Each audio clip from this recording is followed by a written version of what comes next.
বাড়ি থেকে বের হন কাজের সন্ধানে, ফিরলেন লাশ হয়ে।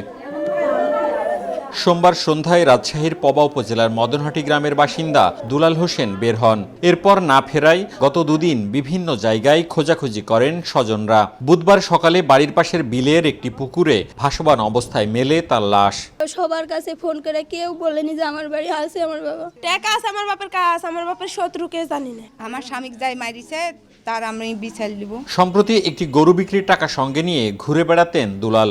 সেই টাকা ছিনতাইয়ের জন্য তাকে হত্যা করা হতে পারে বলে প্রাথমিকভাবে ধারণা করছে পুলিশ। এটার পিছনে গরু ব্যবসার যে টাকাটাই ছিনতাই ছিল নাকি মাদক সংক্রান্ত অন্য কোনো সম্পৃক্ততা আছে কিনা সেটা আমরা খতিয়ে দেখছি। দুলাল পেশায় একজন ভ্যান চালক, তার ৩ জন মেয়ে সন্তান রয়েছে। মওদুদ রানা, সময় সংবাদ, রাজশাহী।